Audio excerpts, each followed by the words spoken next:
What a night for Saib Farhan. 106 not out of 57 deliveries, a strike rate of 186. 7 fours, 8 sixes. His 9th T20 ton. He's 2nd in the PSL. And along the way, by the way, he ticked off 1,000 PSL runs and 5,000 in T20 cricket, bringing the win home for the Multan Sultans. A 6-wicket win with 10 balls to spare, and they rocket to the top of the table. Hello and welcome to our post show. I'm Nerily Meadows. Lisa Stalaker, the ICC Hall of Famer, alongside me, but arguably, sorry, Lisa, more importantly, that's okay. Steve Smith from Multan.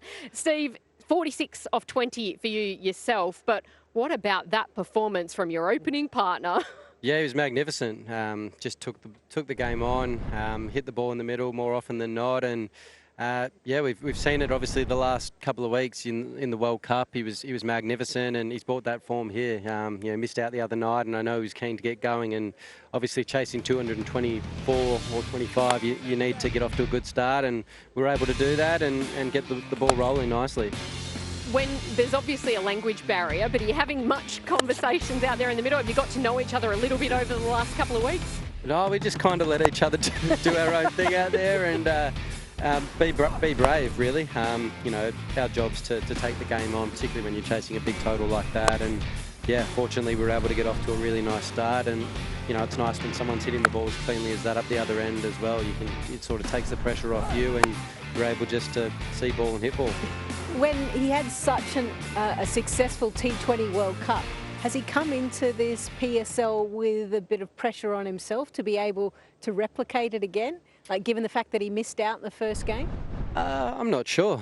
You know, you always want to perform. Pretty chilled? Yeah, he seems pretty relaxed. You know, I think he works incredibly hard. You know, I was talking to Shan Masood just before about him, and he's like, he trains so hard. He trains hitting sixes, and you know, he's very good at it. You know, he hit 8 tonight, and just played beautifully. So hopefully we can see a lot more of that. I tell you what, you had some pretty crisp hitting out there as well, enjoying yourself, although you did look filthy when you got out there. Yeah, that one was in the slot too, so I was disappointed that didn't go. But yeah, it was nice to get off to a good start. Yeah, it's been fun to open the batting with Farhan, and yeah, as I said, he takes the pressure off and sort of just allows me to get after it as well. And yeah, it's been a good start.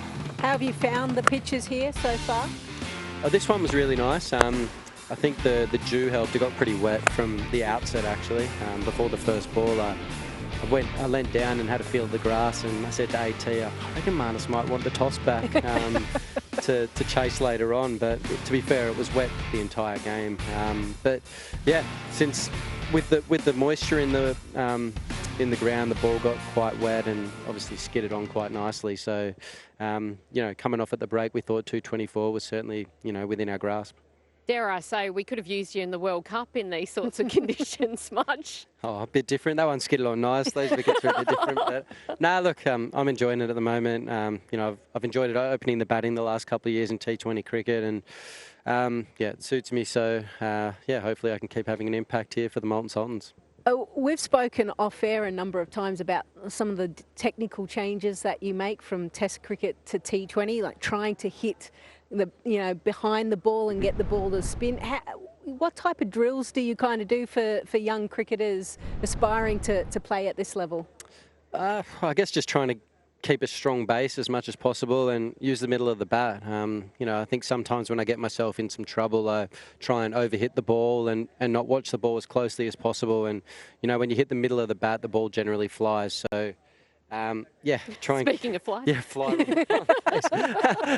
keep the base as stable as possible and aim in my areas that I want to hit the ball and just trust it. You know, I think for a while in T20 cricket, I was probably too cautious in a way. I think in this format, you've got to almost be just really brave and be willing to get out at stages and take the game on. And since I've had that sort of mindset, it's you know, it's kind of worked probably better for me. Which is kind of interesting, because I remember at the start of your career playing this for the Sixers in the Big Bash, you were hitting this sort of way as well. So it's almost bookended your career a little bit, freeing up in the latter years. Yeah, I mean, I probably grew up too much as a player and tried to take too much responsibility, strangely. And then, you know, I think when you change your mindset, and it's not a don't care kind of mindset, but it's a free mindset and trusting what you're you're trying to do and being really aggressive. You know, since I've sort of taken that approach again, it's worked better for me for sure. Does it help when Marnus Labuschagne comes on to bowl? None for 32 off 2 overs. It's a shame, man. Nah, his first over was actually decent. You know, he bowls all right. You know, he's got some good change-ups and stuff. So, you know, it was a tricky time to bowl spin tonight, or to bowl anything with how wet it was and how good the wicket was. So, yeah, that's one of those nights that happens. I believe he brought his coffee machine over. In fact, I know he did because I saw it get off at the airport there when he was collecting his baggage. Have you gone and had a few of his coffees, and how does he stack up as a barista? He's pretty good at the barista, I'll give him that. Yeah, a lot of the overseas boys have been making their way into the connecting room that he's got. He's got a little section there where... a cafe. Basically, yes. Does he have a name for it? Or? Oh, no. I've rammed in a few times. I think they were having a meeting the other day, a team meeting, probably about this game, and I've just, like, knocked the door down. He keeps the latch on the door, and I see him in a meeting with, like, a notepad, and I just turned around. They're probably talking about me at the stage or something. But yeah, it's cool to have. I think as Australians, we really love our coffee, and, you know, for some time, with the national team, we've taken a machine away, and it really just makes a difference to be able to just have good coffee. It keeps the guys in good spirits and gets us ready to go play. There are plenty of Aussies in this fold. Obviously, Peter Siddle, 41 years of age. I believe they're calling him Chacha, Uncle. Yeah. That 16th over where he only conceded 4 runs, yes, a couple of overs later there were 30 runs scored off it. But his ability to stand up in moments like that and the leadership that he brings, can you speak to that? Yeah, he's great. You know, I think his T20 game over the last few years has gone to another level. He's bowling really nicely, and he's got a lot of experience, and I think he's working really closely with a lot of the Pakistani bowlers and helping them out. So it's you know, it's great to have him around. He's got high energy off the field. He's great fun to be around, and yeah, we're really fortunate to have him here, and hopefully he continues to have a good impact for us. We are fortunate to have you here. Thank you very much, Steve Smith, for joining us. It's nice to see you enjoying your time at the HBL PSL and hitting some big sixes. Pleasure. Thanks, guys. Well done. Easy.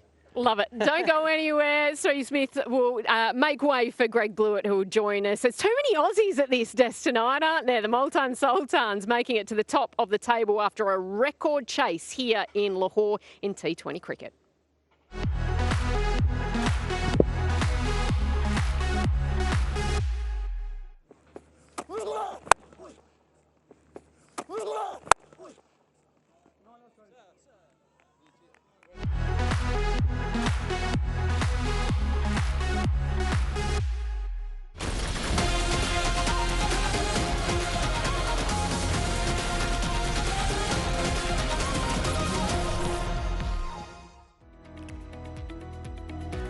The 5th highest successful chase in HBL PSL history. A 6-wicket win sees Multan Sultans sitting pretty on top of the points table, 2 from 2, just ahead of Karachi, led by David Warner.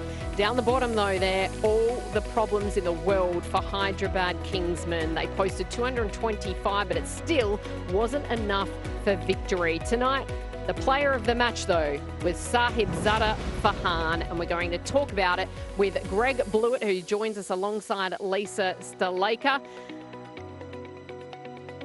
Bluey, it was a big night at Lahore. Huge night, great run chase. I mean, yes, extremely flat pitch, and there was some dew around, but still 225 is a great run chase. So I feel for Hyderabad. You know, 3 from 3 they've lost now to start their campaign. My old mate Jason Gillespie, the coach. So they've got a week now. They go to Karachi and sort of try and regroup, but take nothing away from the Sultans. That was a great team, especially after going for that amount of runs. To be able to regroup and then put that partnership on was superb. So very good from them. Our player of the match here, Sahibzada Farhan, 106 not out off 57. What impressed you the most about this knock, Lise? Yeah, I think he, despite the fact that he didn't execute in the first game, he put that aside and he played his natural game, which is go really hard in the power play. And then he actually went through the gears nicely. Kind of the roller coaster that kind of happens with his type of innings. dropped on 56 as well. Could they have done any more with ball in hand to stop him, do you think? Well, there was a few little chances, wasn't there, along the way? I mean, he wasn't the only one that had the chance. So, yes, in those conditions, you need to take just about every chance. So, yeah, that drop, you know, was costly, no doubt about that. In terms of the bowling, it was a tough night, wasn't it? I mean, all the bowlers from both sides went for nearly 10 runs and over, if not more. So, yes, they'll probably look back and there was maybe a few plans, but especially the spin bowlers, there was just nothing there with the dew. It was just skidding on. So, yeah, maybe the fielding and the catching could have been a little bit better. And then also for Hyderabad, when they had a big over, it was a huge over. It wasn't just a 12 to 15, there was a 30 run over in there. And that just gave the Multan Sultans a chance just to put the gap between runs and balls closer together because of that. So yes, they're going to go for plenty of runs. It's T20 cricket.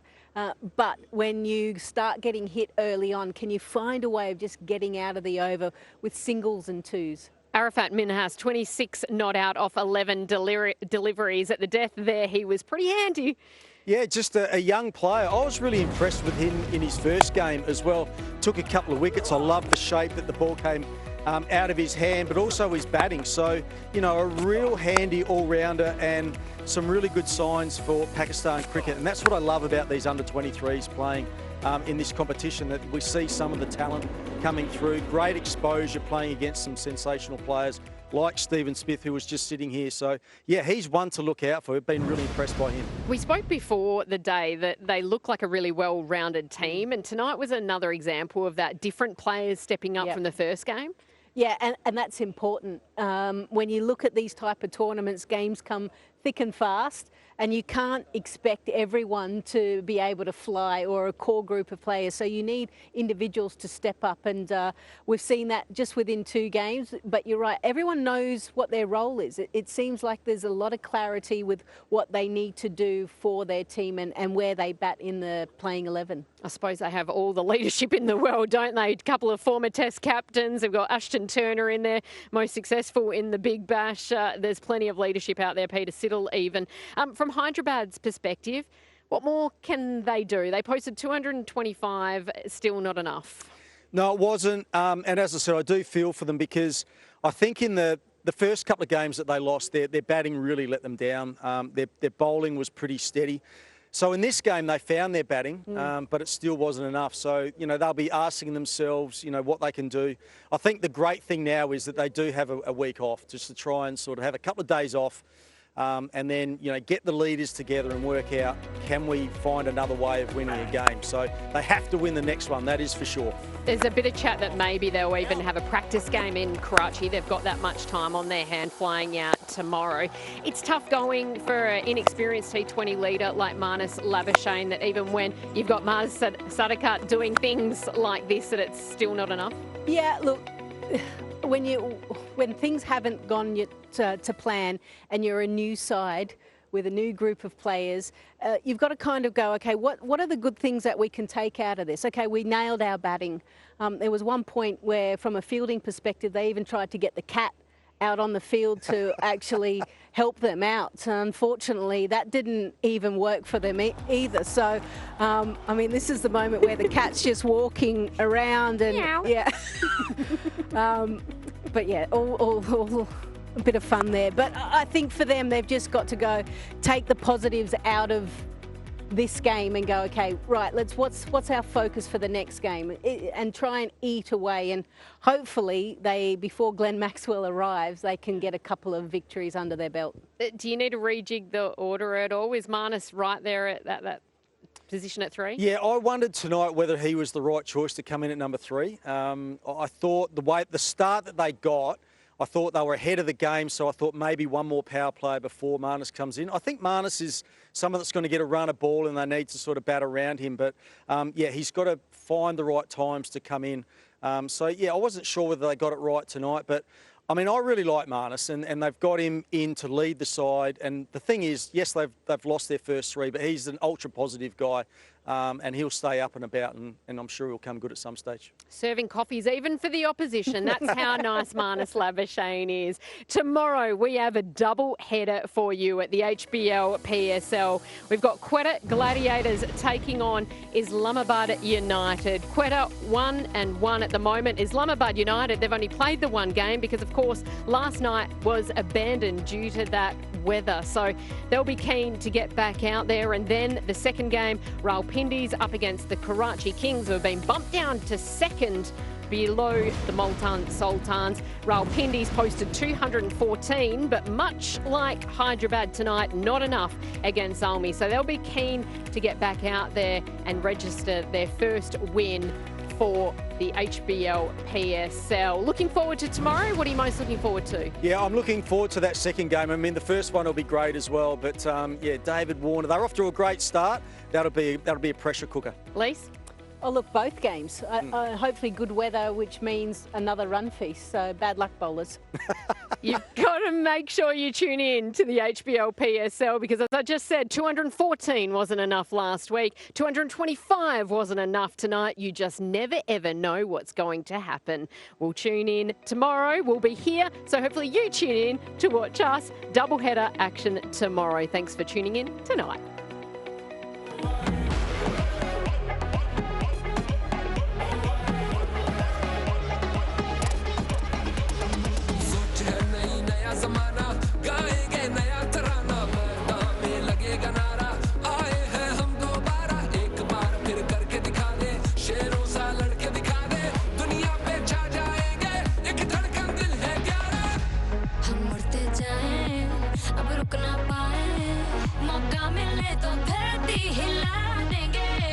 हम आ गए हैं हम छा गए हैं मैदान में हम